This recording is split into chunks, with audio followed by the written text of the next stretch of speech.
This week on the Anxiety Slayer podcast, we're exploring all of the ways we can unknowingly fuel our anxiety, the things that we do that build anxiety beneath our level of awareness. It rumbles and we push on until it builds to the point where we can't ignore it anymore. And by then, we usually feel awful.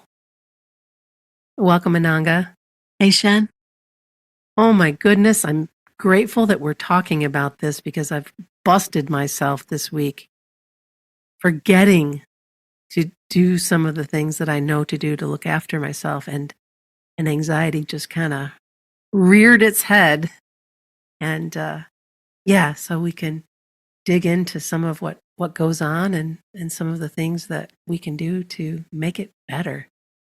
Yeah, we all need reminding that it can happen and we get out of balance. Something kind of sidelines our awareness. That's usually what it is. Something takes our attention and we're not as on it with our self-care or even our usual outlook, our narratives. Things can just shift a bit beneath the surface of our awareness. And then we can find ourselves feeling really off. And usually what we then do is think, oh no, I'm having an anxiety episode. You know, what else is happening to me or what's wrong with me?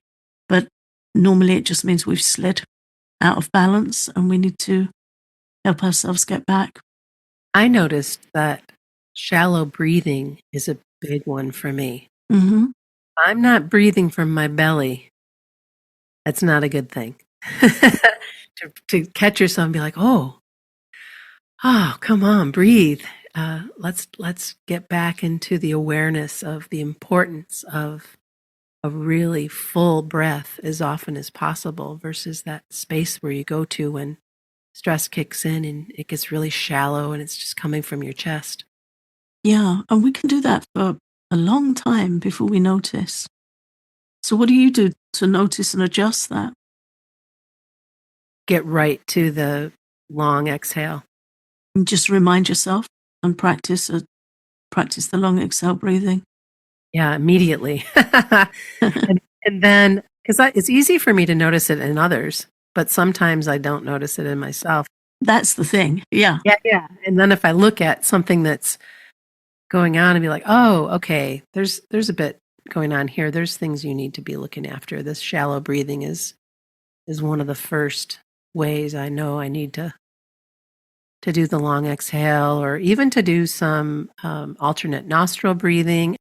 What interests me, not in a, hey, that's interesting and good, but in a in a not so helpful way, is how we can become blind to these things. You know, we stop noticing our breathing, or, you know, even we might stick a note up on a mirror somewhere or a notice board and say, hey, remember to breathe. But after a while, we don't see it. It's like that hiding in plain sight thing that can happen to us. So sometimes we need to refresh Totally our reminding system to make sure things are catching our attention. And it could even be something daft like putting a note on the kettle or setting a reminder on your phone just while you get back in the habit again. But we need to practice checking in and noticing.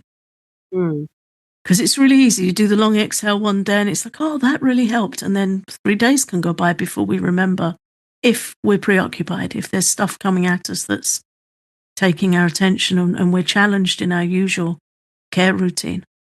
So sometimes we need to refresh our reminders.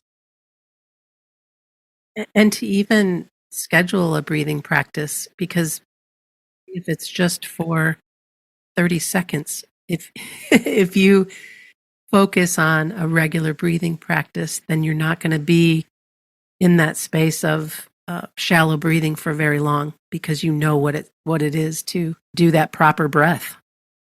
The other thing that I notice how I can fuel anxiety without realizing it is taking on too much responsibility for others. Just taking on, and not necessarily that I'm even being asked to do it. The way that we can just kind of insert ourselves in and with this generous heart, right? But giving too much away of ourselves and then realizing that it's too much sometimes and that we need to step back and look after ourselves. Because when we take on too much responsibility for others, often we fall to the wayside. The things that we need individually. And so I'm not saying not to take care of others and to do things for others, of course, but check in and see if you're giving too much of yourself away. It's a fine line between offering support and feeling spread too thin, isn't it? It is. And it's another thing that can kind of creep in, and then we can find ourselves becoming irritated, overwhelmed, possibly even resentful, and just feeling like we're not getting enough space or our needs aren't being met.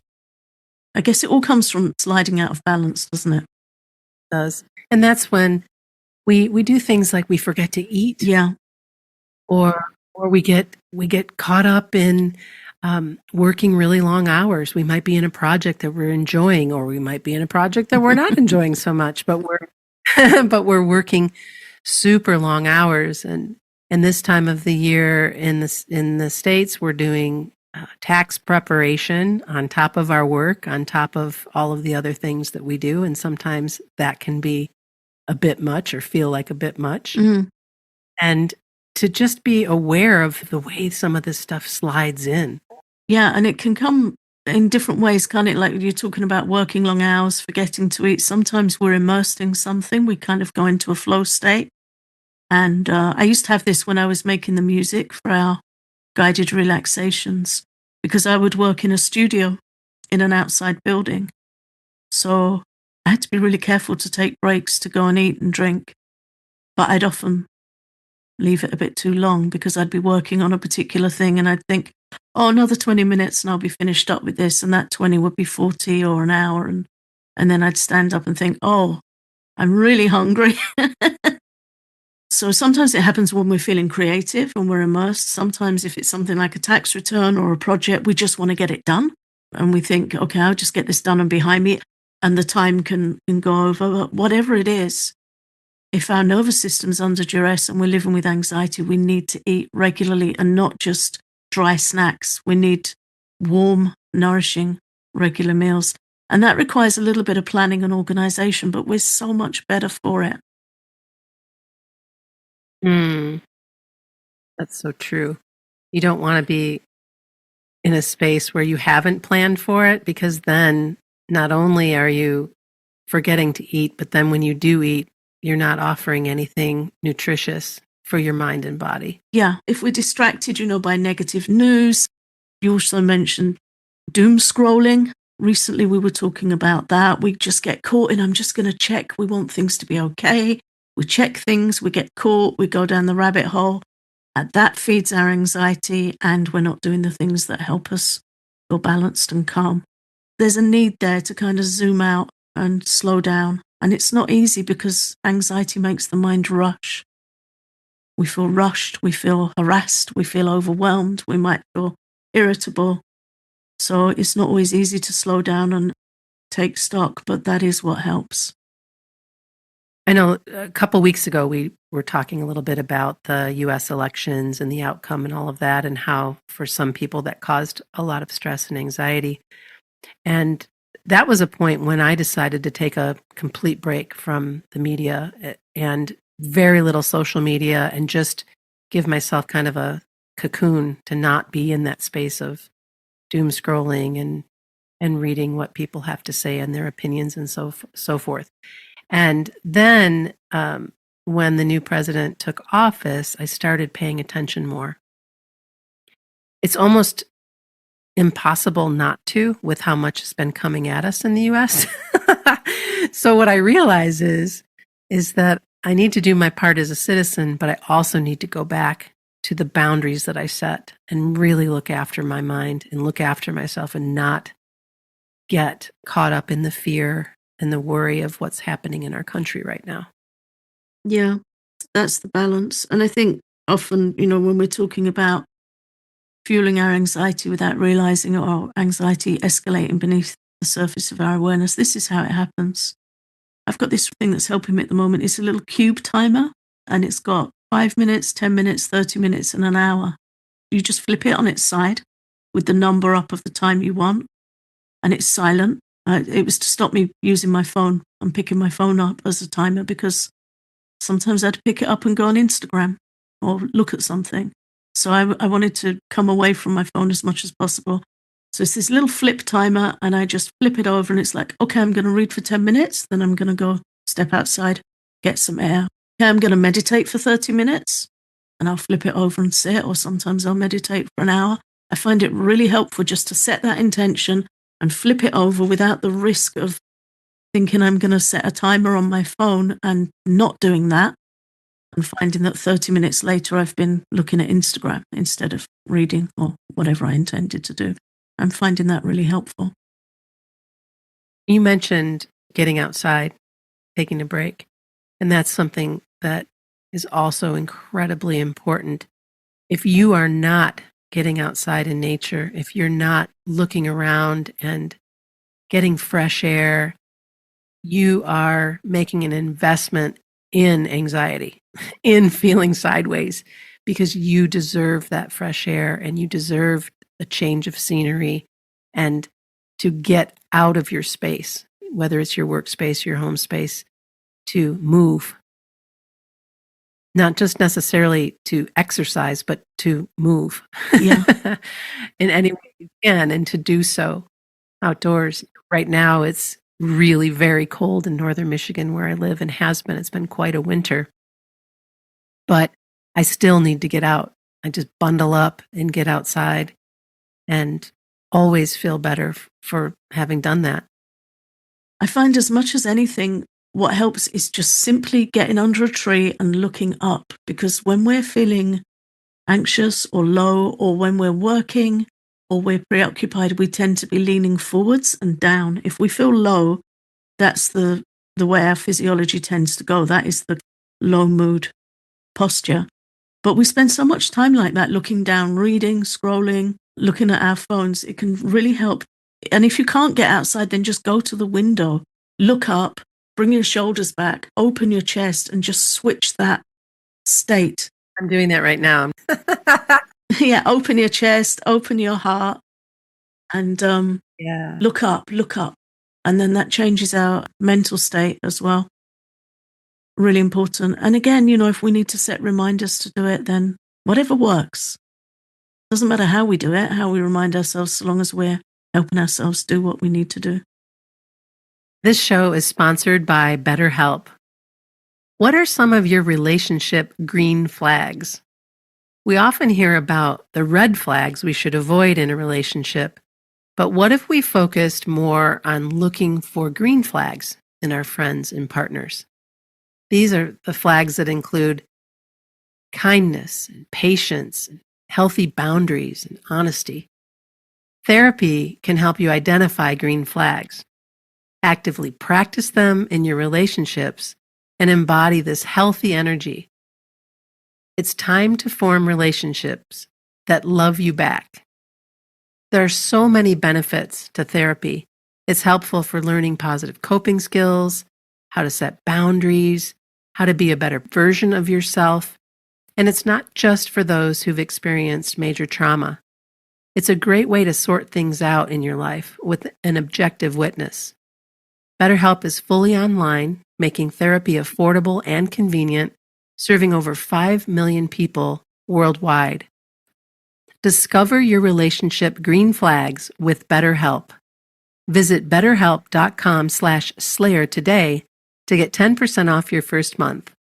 That's BetterHelp, HELP.com/slayer.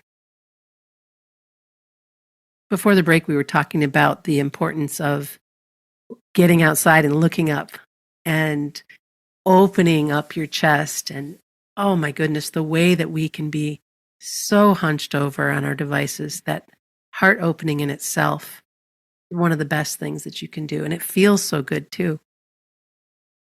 We also talked about setting a timer to do the different things that you want to do, the gifts that you want to give yourself, whether that be meditation, breathing, reading, music. I really like that. It's helped me a great deal having that schedule. I don't have the little timer cube that you have, but I will hear a notification. Adding that self-care to my calendar has been something that I've been doing for over 20 years. It was something that I started practicing back in corporate days when I didn't have a lot of my own time and needed to carve it out for myself. So that habit has just kind of stayed with me. and I'm grateful for it.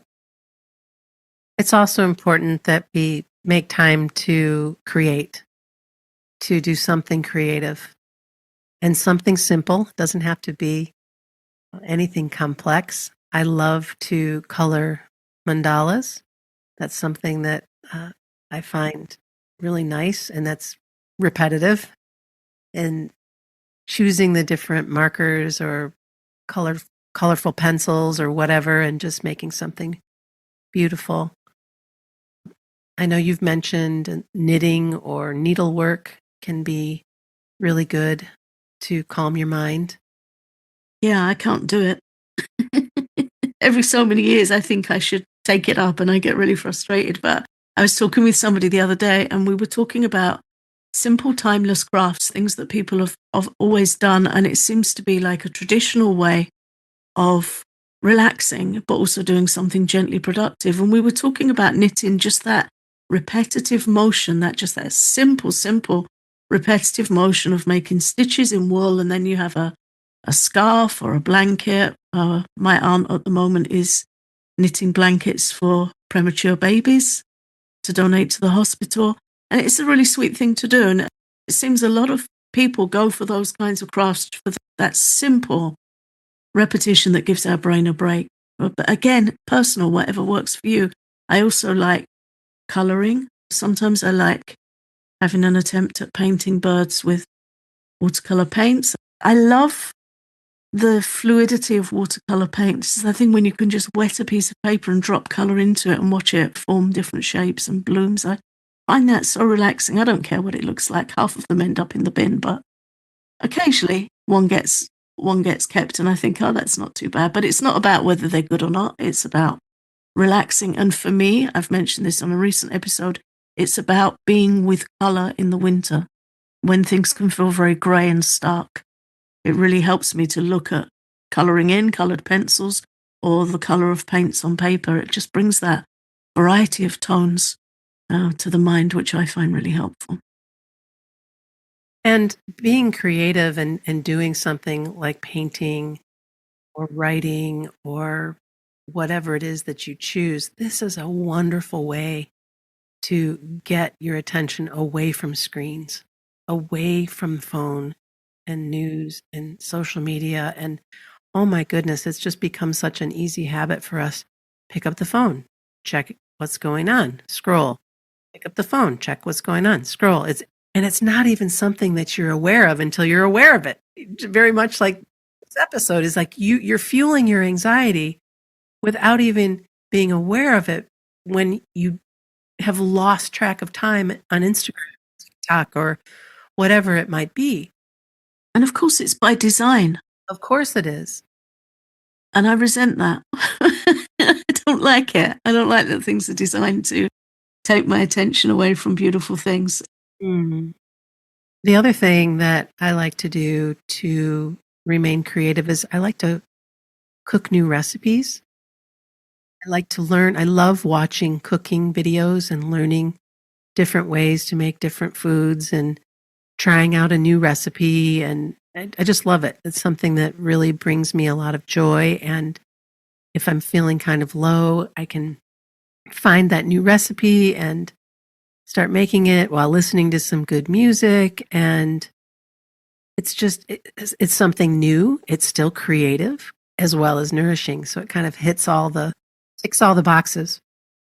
Yeah, what we want is positive immersion, isn't it? Rather than passive negative immersion, which is what we do when we scroll and look at the news. It's passive and it's negative. And it just really leaches into us and affects our mental well-being. But what you're sharing is positive, active immersion. You're doing something you've chosen to do and you know why you like it. It's a completely different experience for our mind and nervous system. And I was talking about deleting Instagram from my phone, and I found I was still reaching for it sometimes, like habitually, and I wasn't too happy about that.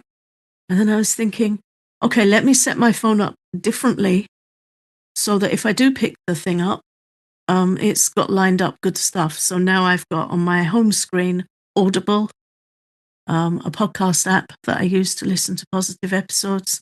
and Substack, which I'm really enjoying. I've been on Substack for some time, but I'd kind of forgotten about it for a little while. But I'm really enjoying reading there. And there are so many great authors there that I love, like Susan Cain, who we spoke about her wonderful book, Quiet, a few years ago. And so I just pulled up a quote from her that's relevant to our episode. And this is from one of her posts on Substack. And the post is called, if anyone wants to read it, How to Live a Quiet Life in 2025. And her quote was, I'd like to suggest one profound shift you can make, not a resolution requiring vast amounts of willpower, but rather a gentle shift in where and how you pay attention. A quiet life is really about attention and how you direct it. It's about intellectual and emotional energy and where you expend it. That's really powerful. Yeah, and I really see it as a positive reclamation of our attention, because when our attention strays off, that's when we really find anxiety gets escalated. So I like it, of this pay attention. It makes me think of an investment. Where am I going to invest my attention? You know, what serves me well right now? Is it looking at the news or reading this positive book or doing some breathing or meditating? And for me, that was a shift I made, to come away from Instagram and put Substack there instead, where at least I can hang out with positive people, good authors. I can learn stuff. I can see beautiful writings on nature. I can do a little writing there myself. So I'm offering something creative, and I'm finding that a really good switch out. Well, I'm glad you brought up Susan Cain. She is just so amazing. And I plan to look her up on Substack as well. And along with Susan Cain, there's some other reading that we can recommend as well. One is called Dear Reader, The Comfort and Joy of Books by Kathy Retzenbrink. And Kathy says, reading is such an important part of how I manage my mental health, but it goes with also retreating from the world. I get in the bath with a book and just step off the mad treadmill of modern life for a bit. And then, of course, there's Enchantment by Catherine May.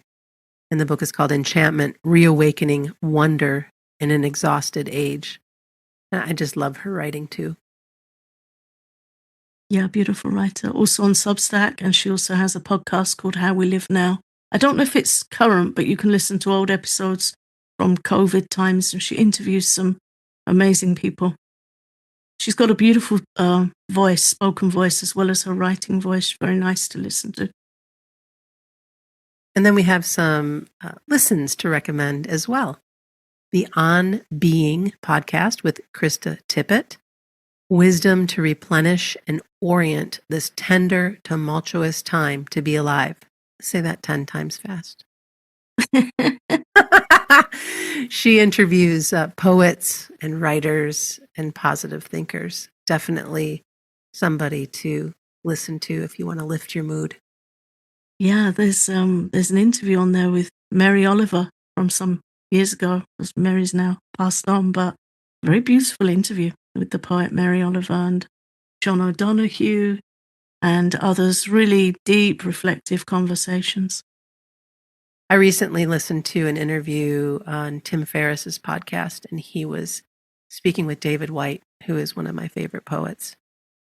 And these two gentlemen, what a conversation. It's just, wow, so uplifting, and I love his work so much. I'm really turning to poetry at the moment as well. I think we do when we feel under duress. Is somewhere we seem to be called to turn. And I find that a good conversation is a very helpful way to stop the unwanted conversations in my head. If I've got something on my mind and my mind really wants to keep presenting it, and then sometimes before I've noticed, it's kind of run off with it. A good conversation, it stops it doing that, because it just pulls my mind in another direction. So I find that a really easy way to have an audiobook or an interview, preferably with somebody kind and inspiring and creative. Yeah, it makes a big difference for sure. Well, thank you, Ananga. I'm glad we came together today to talk about the subject and to invite all of our listeners to look after yourselves. Look after yourselves the best way you can. Use some of these suggestions. Remember to eat. Remember to get outside. Remember to love yourself up. And one day at a time, right? Mm-hmm. Thanks for listening. Join our Patreon with over 200 guided relaxations, tapping sessions, and classes to help you slay your anxiety at patreon.com/anxietyslayer.